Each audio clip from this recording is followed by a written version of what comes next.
Hi Sagittarius, welcome to your May 2016 Tarotscope. It's Raina here, and so I have started filming my readings, and I shuffled and picked some cards for you, and I will be talking about those shortly. But before I begin, I would like to talk about some of the transits that are occurring in May. They're very interesting because they're concentrated in two different signs. One being Taurus, because as we begin the month of May, the Sun is in Taurus, Mercury is retrograding in Taurus, and we have Venus in Taurus. So this for Sag Sun in your solar first house, and for Sag Rising in your natal chart, that's your first house as well. Now, we're pretending that everyone is going to be the same here because actually individual charts do matter. You know, it depends on your exact date of birth. It depends on the exact degree of Sag that you are. So that's why we're just kind of generalizing here about these transits. They will not hit everybody at the same time.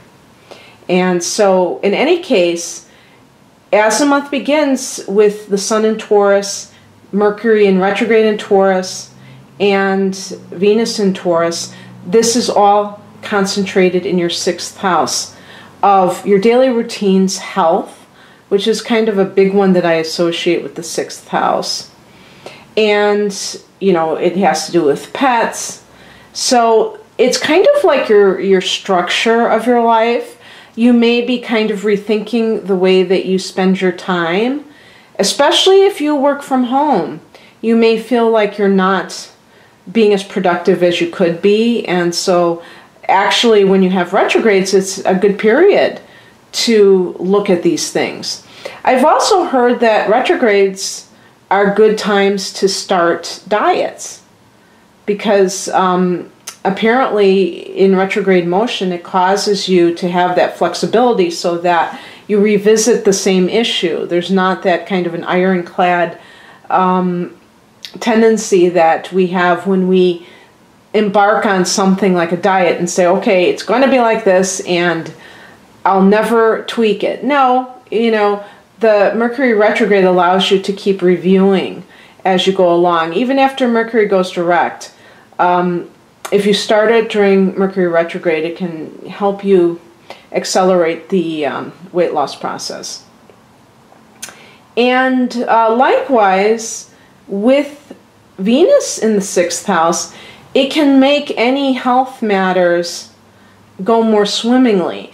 And because Venus brings money to whatever house it visits, it can help you profit when it comes to something related to health. So maybe you are going to get an idea that you want to start a health blog or something like that. You may not implement it until Mercury goes direct. You may just research now during the Mercury retrograde period or whatever you decide to do, but eventually it may be something that you can make a profit from, especially if it's something kind of like I associate with Virgo, which is the sign ruling the 6th house, that has to do with herbalism or vegetarianism, kind of like alternative medicine, natural medicine. You know, the 6th house is an earth house, so anything that is natural and drug-free is particularly beneficial. And so Mercury goes direct on May 23rd, and this will be at a time when the Sun has entered into the sign of Gemini. And this is since I'm a Sag Sun, as well as some of you guys, our 7th house of long-term relationships. And we're actually going to have a new moon in this house as well, but this isn't going to be until the 4th of June. So during the month of May, the transits will be in that 7th house. The Sun and also Venus goes there on the 24th. So that can smooth over anything If you, let's say you were separated from your spouse, maybe you get back together, especially, you know, after that new moon, who knows? But definitely relationship issues when you trigger that polarity between the 1st and the 7th houses. And this comes even more to play when we have a full moon in the 1st house at 1 degree of Sagittarius, which occurs on May 21st. Now, again, the 1st degree of Sag means that many of us will actually have that transit maybe in the 12th house. If you're born, you know, after the 1st, for instance.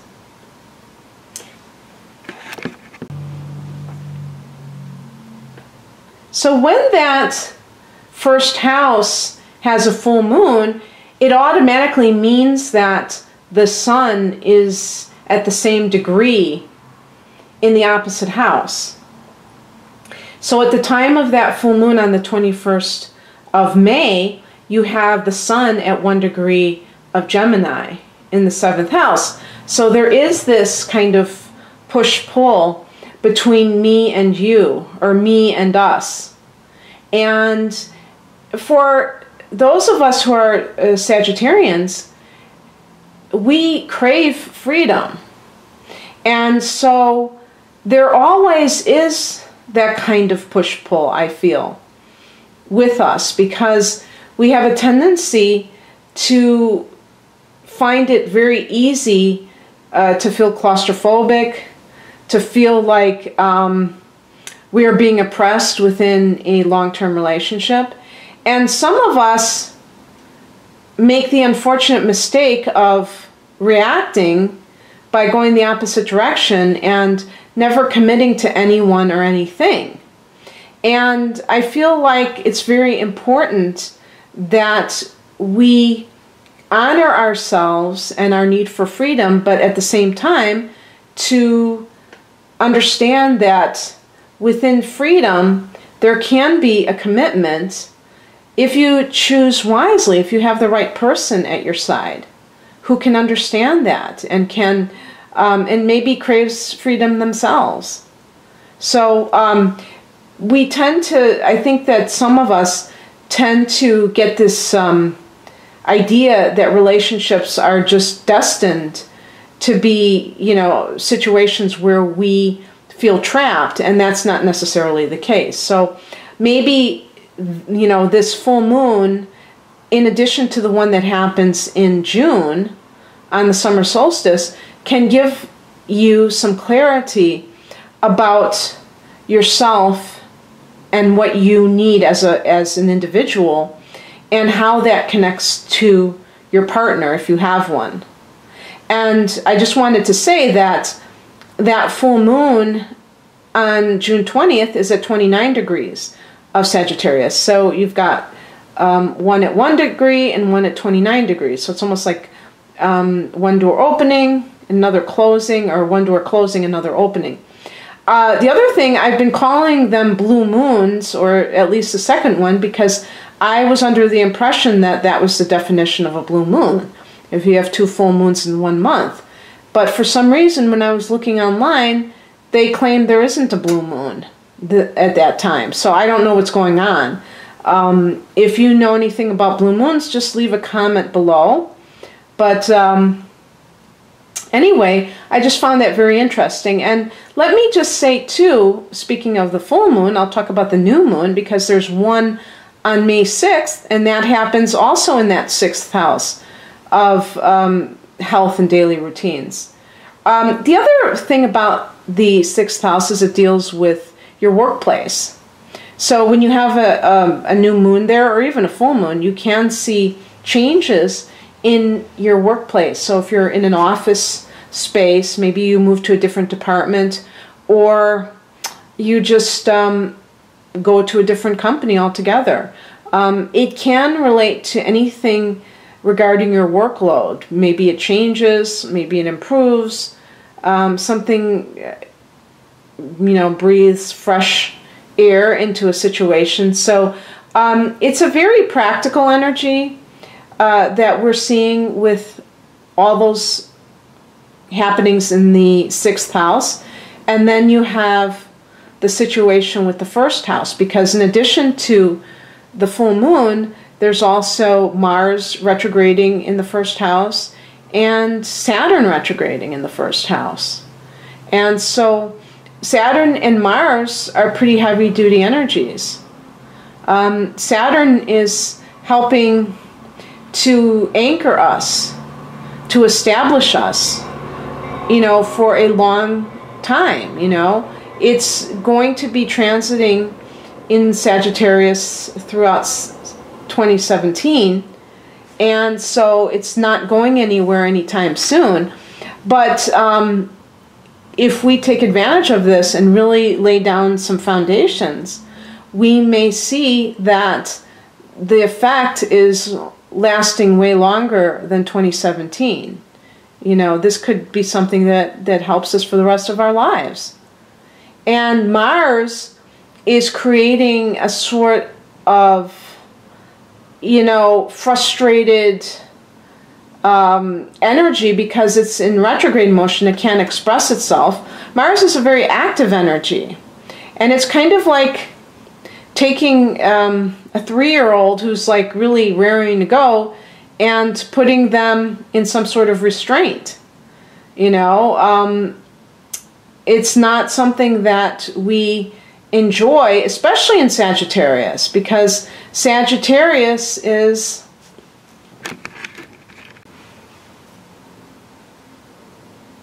Mars is a planet of action and a planet of passion.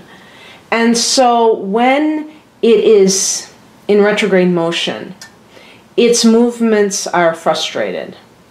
And so that is why it is advised not to start new endeavors, because it's said that, you know, there's a lot of resistance that is, you know, energetically being put out against whatever it is that you're trying to start. Now, you have to decide this on your own. You can't just allow somebody else to tell you what to do. If you really have a strong feeling that something is going to be successful, and it happens to be during Mars retrograde, then I think that you should definitely go for it, as long as it's not too risky. But in general, I feel like we're going to have to really make sure to get a lot of exercise, because we're going to feel maybe even like we're jumping out of our skin sometime, because the 1st house rules the body. And if Mars is feeling restricted here, we're going to have to do everything we can to make sure that we're constantly exercising, moving our bodies. Be careful not to make hasty movements. Be very deliberate in your movements. And when Mars continues to retrograde, it will eventually go back into Scorpio. And that will be the 12th house. So it may, you know, revisit or reactivate some of the tendencies that we had when we were having the transit in the 12th house. And that is even more so the case of feeling restless. So yoga is a very good remedy for something like that, because the 12th house deals with spiritual situations, less than concrete situations. And that might be a way of handling any excess energy that is frustrated. So in any case, I've picked some cards. I split the month into 3 parts. For the first 10 days, by the way, the ruler of Sagittarius being Jupiter, it's noteworthy to mention that on May 9th, Jupiter is going direct. And so this will happen for us. Jupiter happens to be our 10th house of career. So that is very noteworthy and welcome. If you felt like some sort of maybe blockage of some sort, Jupiter in retrograde isn't supposed to be really that bad, because it's such a massive energy that, you know, it's hard to keep Jupiter down. But still, I feel that when it's in direct motion, things will begin to flow again. So just keep an eye out for that and see if that isn't the case. So because that's happening, I would say that the first row here are all cards leading up to that Jupiter turning direct. And so that would be about the first 9 days of the month. The first card represents the current situation. It's the Knight of Swords. And this is an energy of somebody who is really passionate about their ideas and very straightforward in them. Now, depending on whether this is a love situation or a work situation, it can mean different things for different people. Obviously, this is a general reading, so I can't pinpoint everyone's situation. But the Knight of Swords can relate to somebody that you may be seeing romantically, and that would be an air sign, perhaps, or somebody with a lot of air in their chart. So that would be Gemini, Libra, Aquarius. Somebody who is very intellectual or mental in their focus. They can be very sharp with their words, maybe very sarcastic, and they can also be rather chaotic. They can also be the kind of people that blow in and out. They may have extremes in their behavior. Maybe sometimes they're hot and cold, but they, it can relate to lawyers sometimes. So if you have any legal cases that are pending, this may indicate that you're going to be speaking with a lawyer, dealing with a legal case. I forgot to say, too, that with the 7th house, that relates also to courtrooms. So it could be that at the end of the month, that there is some kind of a court case that is on the docket, so to speak, and at the beginning of the month you're speaking to a lawyer about the situation. Maybe it's your divorce lawyer.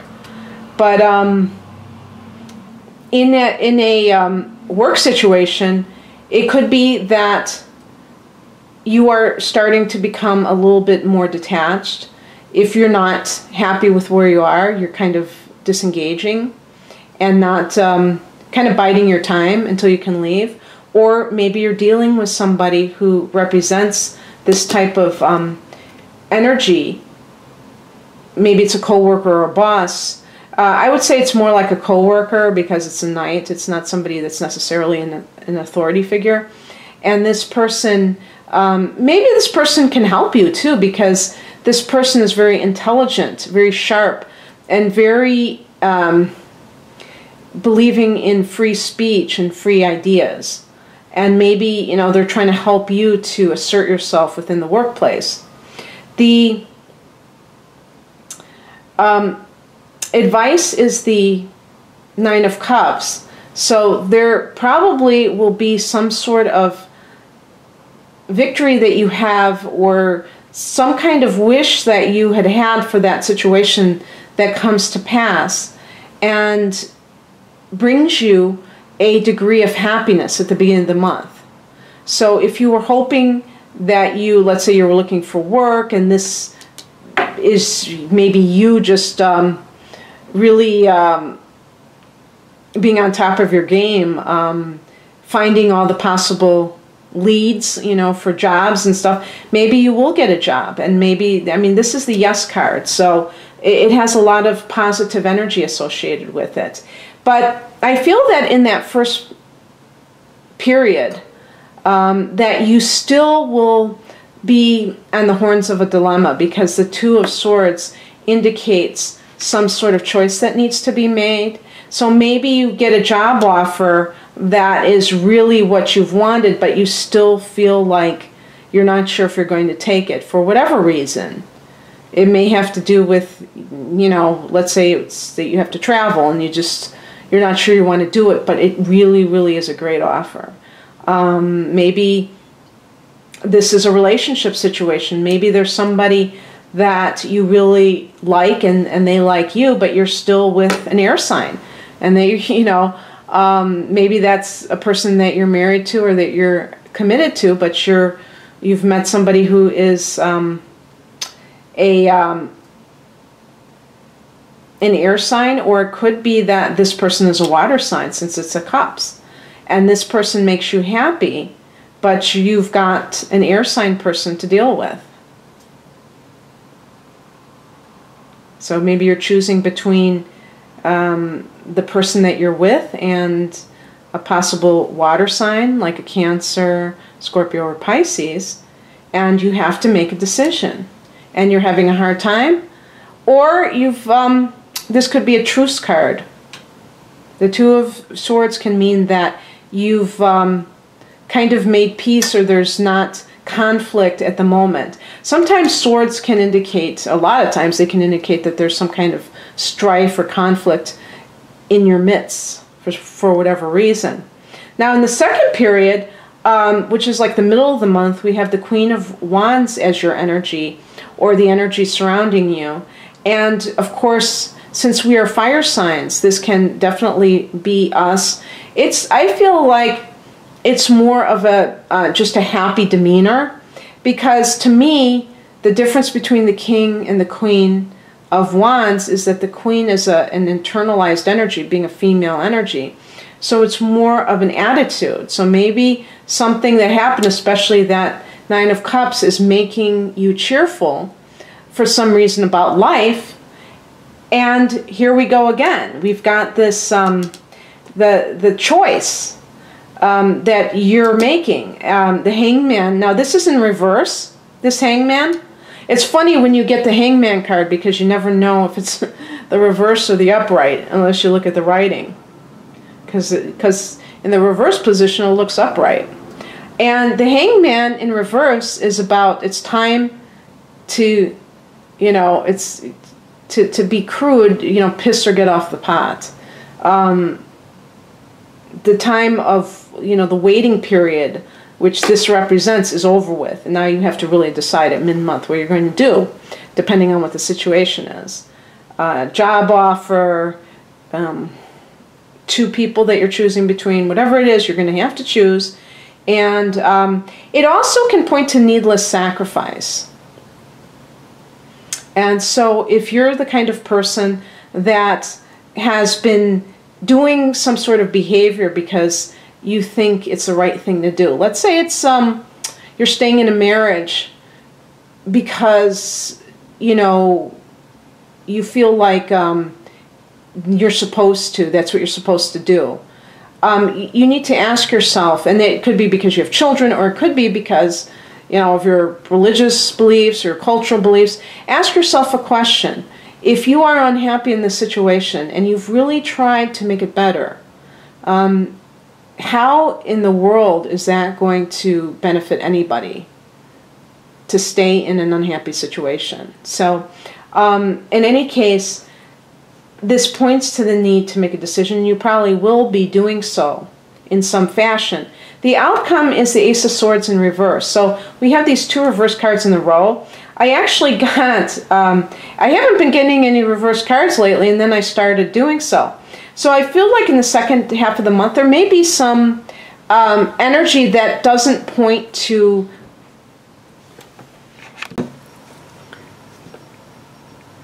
progress, per se, because, think about the transits that are occurring towards the end of the month. I mean, we have this Mercury retrograde until the third week in May, and then we have the Mars retrograde in our own sign, and that's happening until the end of June. And even after it goes direct, it still is going to take time.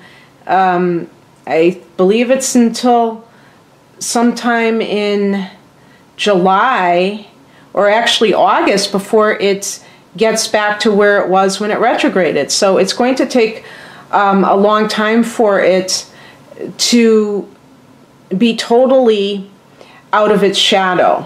Okay, so the point that I'm making is sometimes when we feel a sense of wanting life to be different than it is, we want everything all at once. And I think this is especially true for those of us who are fire signs, because we tend towards impatience. We have a lot of enthusiasm for life. And so during this last part of May, it may be more of a mental thing where you will be really kind of looking over a lot of things, and it's good to prepare. It may not be the time to act because outer events may not support that. If they do support it, then you're going to have to make the decision what you want to do. But if you feel like you're running against or up against a lot of obstacles, don't be disheartened. Just realize that this is temporary. And that's what I see when I see a lot of reversed energy. It may just be that you have to bide your time. And the test will be not to get too frustrated over it and feel that things are not going your way. And that's what the Ace of Swords, in its upright position, it's about starting something new, having a new mindset, and being really driven to whatever it is that you would like to, the new path you'd like to forge. In the reverse position, there may be some sort of delay, or somehow you're not able to get up to speed. And so just realize that based upon, and again with this decision making, that you may feel kind of torn in different directions and still maybe a little bit confused about what to do. May is one of those times when you have that relationship energy with your opposite sign being in play. But specifically, this particular May, we have two planets in retrograde in the sign of Sagittarius. So that may be kind of making things a little bit more complicated than typical. So then in the third week, or the last third of the month, I should say, we have the Temperance card in reverse as the current situation. And this is a type of imbalance that you may feel. Now it's interesting because the action is the Six of Pentacles in reverse. So there may be some kind of an issue where there is an imbalance in the relationship. Maybe you'll discover that in terms of, as you're reflecting post full moon, with that relationship energy, that your relationship never was really a fair relationship, that maybe you were giving too much, maybe you were being too generous and the other person was taking, or maybe there was some sort of imbalance of power. The Pentacles relate to material resources, but I think you can also extend that to just mean power in general, because in our society, money tends to equal power. So however that manifests itself in your particular situation, you may kind of come to the revelation that your relationship, maybe even that's going to cause you to feel imbalanced because you realize there was a lack of it in your relationship, and you might have been in denial before. In terms of the work life or the career path, for some people, they may feel that they're not getting properly compensated. And so just like I mentioned at the beginning of the reading, where you had the Knight of Swords with the Yes card, the Nine of Cups.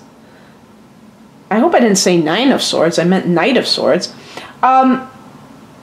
It may be that something, if this is a career situation,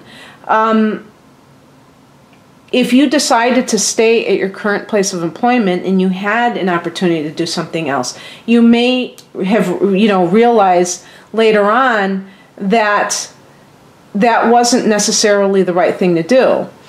So what's beautiful about readings is that they're not set in stone. So if any of this kind of makes sense to you in terms of what could be a possible scenario in the future, you know, you can change that long before it actually occurs.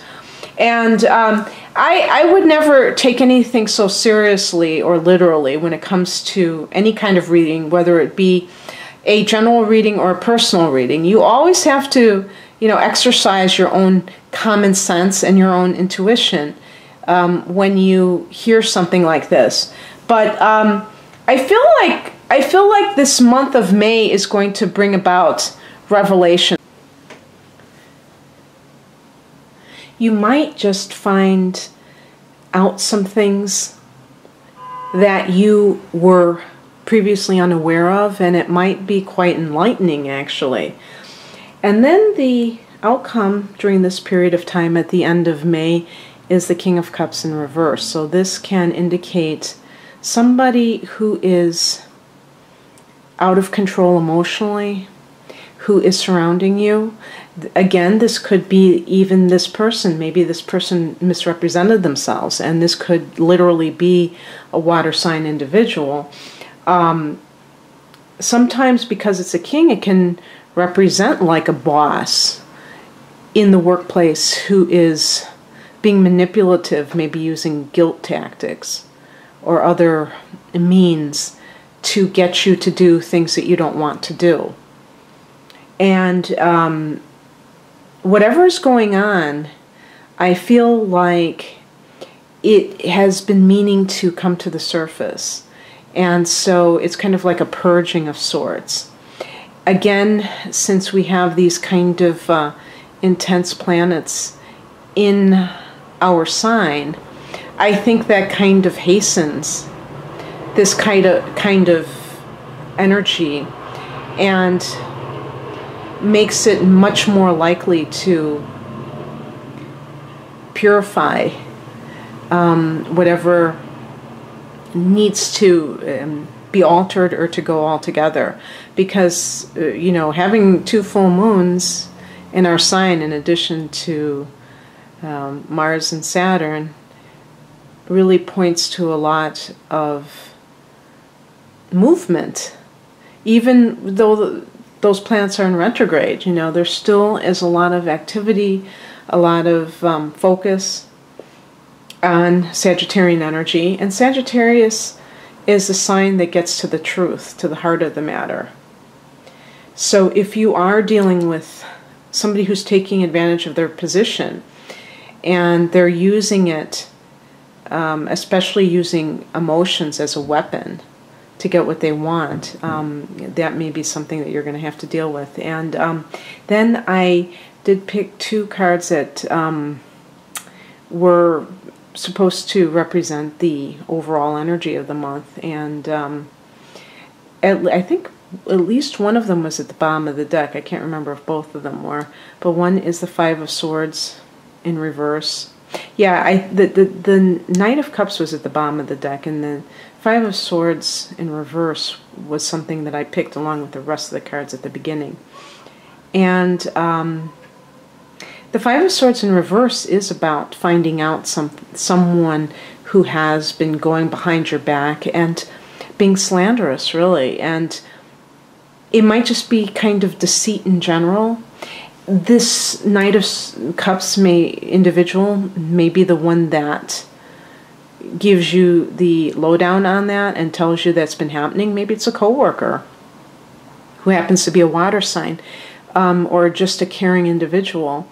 However, for some people, this Knight of Cups may present himself as, you know, Prince Charming and turn out to be somebody who is doing this, and that's why they're right next to each other, and that kind of informs the whole reading with a lot of dramatic energy.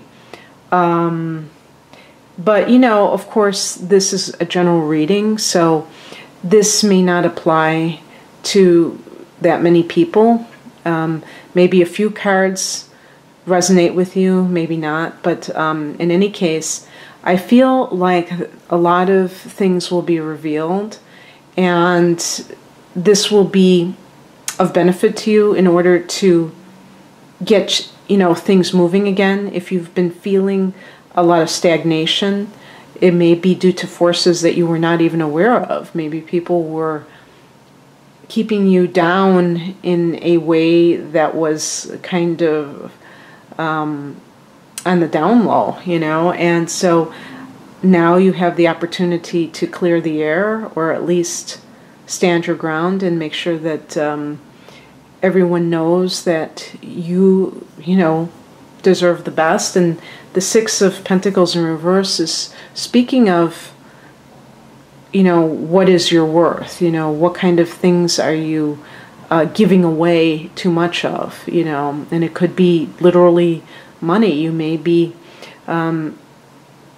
giving people money that are using you financially in a romantic relationship, or it could be that you're giving away your talents and skills to a company that is paying you peanuts. And so, I think it's going to be a time of revelation, and I hope you enjoyed this, Sagittarius. I'm also going to read for you a Law of Attraction card. I've been picking cards for each sign. And just to let you know, the Law of Attraction deck is an Abraham Hicks deck.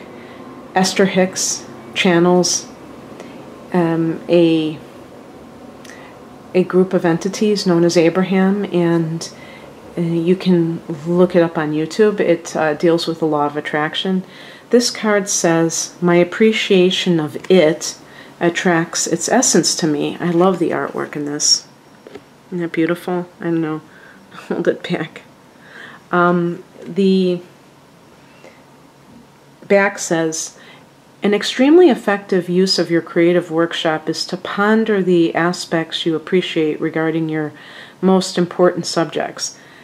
Utilizing the workshop in this way accomplishes everything required for deliberate creation. In your emotion of appreciation, you are allowing that which you desire to manifest into your life experiences." And, this may seem a little bit abstract,